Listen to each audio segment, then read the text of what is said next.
ఈ వేకువజామున మనం దేవుని సన్నిధిలో ఒక ప్రశాంతమైన వాతావరణంలో మనం దేవుని యొక్క మాటలు విందాం. మీరందరూ బాగున్నారని నేను నమ్ముచూ ఉన్నాను. మీ జీవితాల పట్ల దేవుని యొక్క ప్రేమ ఎంతో ఉన్నతమైనది. ఆయన నిన్ను విడువడు, ఎడబాయడు. నీ కుటుంబాన్ని ఎప్పుడు కూడా విడువడు, ఎడబాయడు. నీ పిల్లల జీవితాన్ని దేవుడు ఉన్నతమైన శిఖరాల్లో ఉంచే దేవుడు ఆయన. నీ పిల్లల జీవితాన్ని ఉన్నతమైన స్థానాల్లో ఉంచే దేవుడు ఆయన. ఎంత గొప్ప యేసయ్యో కదా, ఎంత ప్రేమమూర్తి కదా. నీ దుఃఖ దినములు సమాప్తమాయెను, నీ దుఃఖ దినములు సమాప్తమాయెను. ఇది దేవుని యొక్క మాటగా ఉంటా ఉంది ఈ రోజున, దేవుని యొక్క వాగ్దానమై ఉంటా ఉంది ఈ రోజున. నువ్వు నమ్మినట్లయితే గనక నీ దుఃఖ దినములు, యుద్ధకాలము సమాప్తమాయెను. యెషయా రాసిన పుస్తకము 40వ అధ్యాయము 1వ వచనాన్ని చూద్దామండి. మీ దేవుడు సెలవిచ్చిన మాట ఏమనగా, మీ దేవుడు, మన దేవుడు, సజీవమైన దేవుడు, మాట్లాడే దేవుడు, సెలవిచ్చే మాట, మాట్లాడే మాట. దేవుడు మాట్లాడతాడు అన్నది చాలా సత్యం. అది అనుభవిస్తున్న నీవు నేను దేవుని యొక్క మాటలు నీ హృదయంలో నువ్వు విన్నట్లయితే, ఏదో మన యొక్క చెవులతో కాదండి వినేది, మన యొక్క హృదయాలతో, మన పరిపూర్ణమైన విశ్వాసంతో గనక దేవుని యొక్క మాటలు విన్నట్లయితే ఆ మాటలు నీ జీవితంలో తప్పకుండా పనిచేస్తాయి, ఆ తప్పకుండా కార్యాన్ని చేస్తాయి. అయితే దేవుని యొక్క మాటలు వినడానికి మన మనసులో ఉన్న అనేకమైన విషయాలని మన దేవుని సన్నిధిలో ఆయన చేతుల్లోకి అప్పగించాలి. అయ్యా, నా సమస్త జీవితాన్ని ఎరిగిన దేవుడివి నీవే కదా.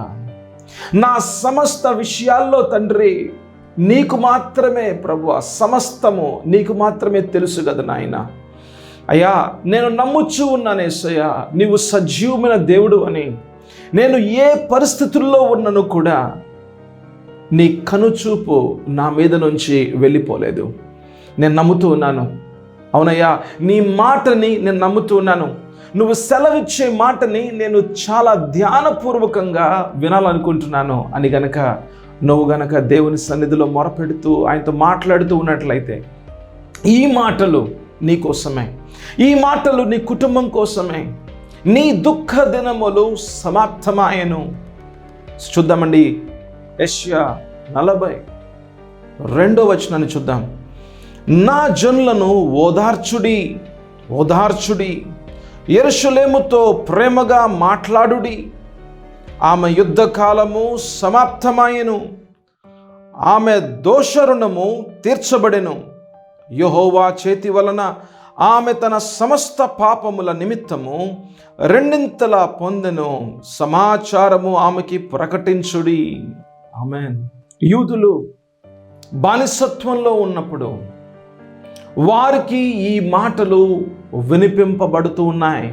యూదులు, ఇజ్రాయెల్ ప్రజలు బానిసత్వంలో ఉన్నప్పుడు బబులోను రాజ్యంలో ఎన్నో ఇబ్బందుల మధ్యలో, ఎంతోమంది శత్రువుల మధ్యలో, బాధలతో, ఇబ్బందులతో వారి జీవితాలు ఉన్నప్పుడు, ఏంటయ్యా మా జీవితాలు ఎలా ఉంటూ ఉన్నాయి, అపవాది ఏంటి ఇలా పనిచేస్తూ ఉన్నాడు, శత్రువులేంటి ఇలాగ నా మీద ఇంతగా వారి యొక్క ప్రభావం చూపిస్తూ ఉన్నారు, వారి యొక్క శక్తి చూపిస్తూ ఉన్నారు, ఏం చేయాలి, ఎలా ఉండాలి?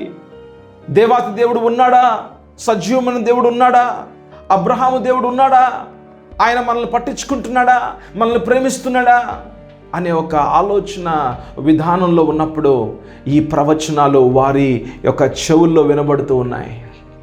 దేవుడు ప్రకటిస్తూ ఉన్నాడు, నేను నిన్ను ఎప్పుడు కూడా విడవలేదు, ఎడబాయలేదు, నిన్నెప్పుడు ప్రేమించే దేవుణ్ణి నేను, నీ మీద కరుణ చూపించే దేవుణ్ణి నేను.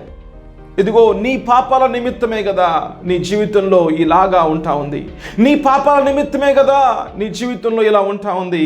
కానీ నేనైతే నీ యొక్క దుఃఖ దినములని సమాప్తము చేయడానికి నేను ప్రకటించుచూ ఉన్నాను. నా మాట నీకు సెలవిచ్చుచూ ఉన్నాను. నా ప్రవక్తల ద్వారా నేను మాట్లాడుచూ ఉన్నాను.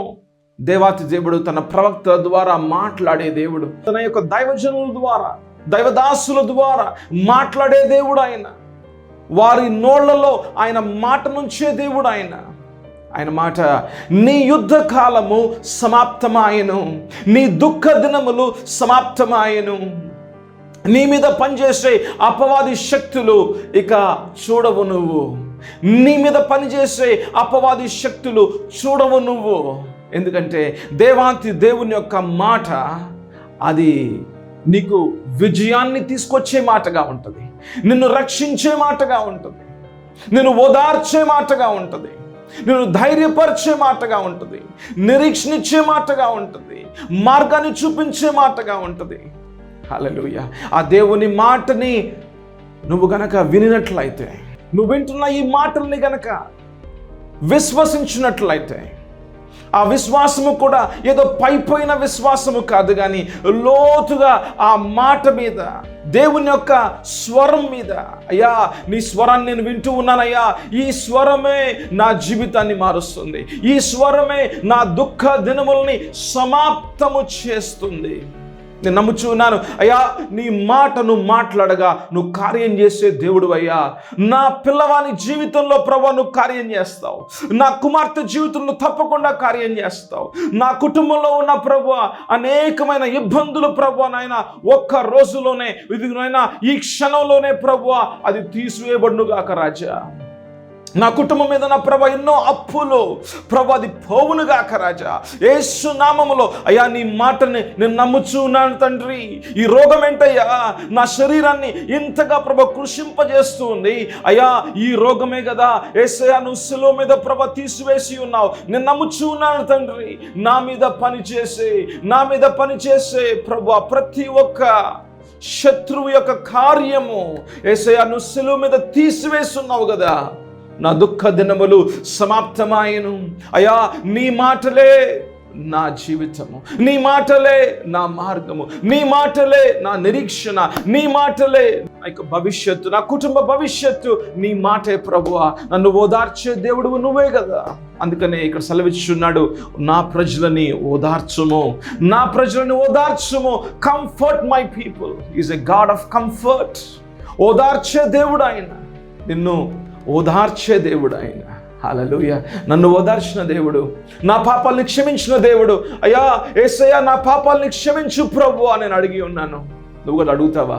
నువ్వు కూడా నీ పాపాలని క్షమింపమని అడుగుతావా? నీ పాపాలే కదా, నా పాపాలే కదా దేవునికి మనకి మధ్యలో అడ్డుగోడలుగా ఉన్నాయి. దేవుని చెయ్యి చిన్నగా అవ్వలేదు, దేవుని చెయ్యి కొరచగా లేదు నీ జీవితంలో దేవుడు కార్యం చేయడానికి. కానీ దేవుని చెయ్యి ఎందుకు మన మీదకు రావట్లేదు అంటే, ఎక్కడో దేవునికి వ్యతిరేకంగా జీవించావా? దేవునికి వ్యతిరేకంగా, దేవునికి ఒక అవిధేయతగా నువ్వు జీవించావా? అట్లయితే కనుక మోకాళ్ళే, చేతులు లేపు, హల్లెలూయా, నోరు తెరువు, హృదయాన్ని దేవుని సన్నిధిలో నువ్వు గోజాడుతూ నీ హృదయంలో నుంచి వస్తున్న ఆవేదనను దేవునికి నువ్వు చెప్పుకుంటూ, దేవుని సన్నిధిలో అంగలారుస్తూ, యేసయ్యా అయ్యా నా పాపాలని క్షమించు నాయన, నీకు వ్యతిరేకంగా జీవించిన జీవితం ఇక నేను జీవించునయ్యా, నీకు విధేయతగా ఉంటాను, నిన్ను మాత్రమే ప్రేమిస్తాను నాయన, నీ ప్రేమలోనే ప్రతిదినము జీవిస్తానయ్యా.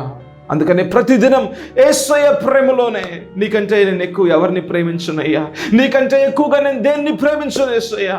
నీ మాటే నా మాట, నీ మార్గమే నా మార్గము అయ్యా, నీ ఆలోచన నా ఆలోచన అయ్యా, నీ చిత్తమే నా చిత్తం యేసయ్యా. ఇక ఎన్నడూ కూడా నిన్ను విడువను అయ్యా, నేను కూడా నిన్ను విడువనయ్యా అని కనుక నువ్వు అనినట్లయితే, అని కనుక ఈరోజు నువ్వు తీర్మానం తీసుకున్నట్లయితే, దేవాతి దేవుడు తన నోటి ద్వారా వచ్చిన మాటల్ని నీ జీవితంలో తప్పకుండా నెరవేరుస్తున్నారు. ఆమేన్. హల్లెలూయా, హల్లెలూయా. నీ దుఃఖ దినములు సమాప్తమాయను. అందుకనే యెషయా 40:2 యెరూషలేముతో ప్రేమగా మాట్లాడుడి, ఆమె యుద్ధ కాలము సమాప్తమాయను, ఆమె దోష రుణము తీర్చబడెను. దోషములు, నీ మీద ఉన్న దోషములు, నీ మీద ఉన్న పాపములు, ఆ దోషము, ఆ పాపము, ఆ దోషము, ఆ పాపాన్ని యేసు ప్రభువే శిలువ మీద తీసివేస్తున్నాడు. నీ దోషము, నీ పాపాన్ని యేసు ప్రభు యొక్క రక్తములో కడగబడి ఉన్నది. ఎంత గొప్ప సందేశమో కదా. ఈ పాపము మన హృదయంలో నువ్వు అపరాధివి అని చెప్తూ ఉంటాయి. ఈ పాప దోషాన్ని మన హృదయాల్లో నుంచి తీసివేసుకోవడానికి ఎన్నో ప్రాంతాలకి మనం తిరుగుతూ ఉంటాం, ఎన్నో పుణ్య కార్యాలు మనం చేస్తూ ఉంటాం. కానీ ఎంత మంచి పనులు చేసినా, ఎన్ని మంచి పనులు చేసినా ఈ హృదయంలో ఉన్న నేను పాపిని, నేను నాలో దోషం ఉన్నది అన్నది అది ఎప్పటికీ అది తీసివేయబడలేదు. కానీ ఎప్పుడైతే దేవాది దేవుడు మాట్లాడతాడో, అందుకనే దేవుని యొక్క మాట అది నూతన జీవితానికి బాటగా ఉంటుంది. ఆమేన్, హల్లెలూయా. ఎంత మంచి విషయం అండి. దేవాది దేవుడు మాట్లాడే దేవుడని, ఇదిగో నీ పాపాన్ని నేనే క్షమించే దేవుణ్ణి అని ఎప్పుడైతే నువ్వు పాప పశ్చాత్తాపంలో నీ పాపాలను ఒప్పుకుంటావో, అయ్యా నీకు అవిధేయతగా జీవించిన జీవితాన్ని నేను వదిలివేస్తున్నాను ప్రభు అని అంటావో, ఆ పాపాలని క్షమించే గొప్ప కరుణతో నింపబడిన, నిన్ను ప్రేమించే, నీ మీద కృప చూపించే దేవుడైన, సజీవమైన దేవుడైన, హల్లెలూయా. ఎంత మంచి దేవుడు ఆయన, ఎంత మంచి యేసయ్య, ఎంత ప్రేమామూర్తి కదా, ఎంత ప్రేమామయుడు కదా, ఎంత కరుణ కలిగిన దేవుడు కదా ఆయన. నీ పాపాలని క్షమించే దేవుడు ఆయన. ఇక ఆ దోషము ఉండదు. నీకు దేవునికి మధ్యలో ఇంకా అడ్డుగోడలు ఉండవు. నువ్వు దేవునితో ఇంకా ముఖాముఖిగా నువ్వు మాట్లాడుతూ ఉంటావు. దేవాతి దేవుడు నీతో మాట్లాడే దేవుడుగా ఉంటూ ఉన్నాడు, నిన్ను నడిపించే దేవుడుగా ఉంటూ ఉన్నాడు. భయపడకుము నా కుమార్తె, భయపడకుము నా కుమారుడా, నీ యొక్క కుడి చేయిని పట్టుకొని నడిపించే దేవుడు నేనే అని ఇక కడ వరకు అనంతకాలము ఎల్లప్పుడూ ఆయన నడిపించే దేవుడుగా ఉంటూ ఉన్నాడు. అందుకనే నీ దుఃఖ దినములు సమాప్తమాయను, యుద్ధకాలము సమాప్తమాయను. దేవుని యొక్క కృపను మళ్ళీ చూస్తావు, నిశ్చయంగా చూస్తావు. దేవుని యొక్క హస్తాన్ని నీ జీవితంలో నిశ్చయముగా చూస్తావు. దేవుని యొక్క 2 హస్తాలని నీ 2 పిల్లల మీద తప్పకుండా చూస్తావు, నీ భర్త మీద తప్పకుండా చూస్తావు, నీ భార్య మీద తప్పకుండా చూస్తావు. నీ కుటుంబము దేవుని యొక్క ఉద్దేశాల్లో నడుస్తాయి. ఈరోజు మనం వింటున్న యొక్క మాటల్ని చేతబట్టుకొని, ఈ రోగము ఇక నా శరీరంలో ఉండదు చెప్పు. ఆ రోగానికి చెప్పు, ఈ రోగము నా శరీరంలో ఎందుకు ఉండదు అంటే, యేసు ప్రభు శిలువ మీద ఈ రోగాన్ని తీసివేస్తున్నాడు. ఆమేన్, హల్లెలూయా. ఇది నమ్ముచున్న నీవు నేను మనం దేవుని సన్నిధిలో ప్రార్థన చేసుకుందాం. ప్రభువా నాయన, నీ యొక్క దాసుల యొక్క నోళ్లలో మాటలుంచే దేవా, మా హృదయాలతో నీ ప్రేమతో నింపబడిన మాటలతో మాట్లాడే ప్రభువా, నీ కృప ఎంతో ఉన్నతమైనది, నీ కృప ఎంతో బలమైనది. కృప తప్ప వేరే ఏదీ లేదు ప్రభువా. నన్ను రక్షించే దేవుడు నీవే. నీ మాట సెలవీయగా నాకు ఓదార్పునిస్తూ ఉంటుంది. నన్ను ఓదార్చే మహనీయుడా నీకు వందనాలు. నీ ప్రేమతో నన్ను కౌగిలించుకునే దేవా నీకు స్తోత్రాలు. నా జీవితం, నా కుటుంబాన్ని నడిపించే దేవా నీకు స్తోత్రాలు. నా యుద్ధ కాలము సమాప్తమాయెను, నా దుఃఖ దినములు సమాప్తమాయెను అని ప్రభువా చెప్పిన దేవా నీకు స్తోత్రాలు. నేను నమ్ముచున్నాను, రూఢిగా నిశ్చయముగా నమ్ముచున్నాను. నీ మాట సత్యమైనది ప్రభువా. అలాగే జరుగునుగాక నా జీవితంలో. యేసు పరిశుద్ధ నామములో అడుగుచున్నాము తండ్రి. Amen, amen.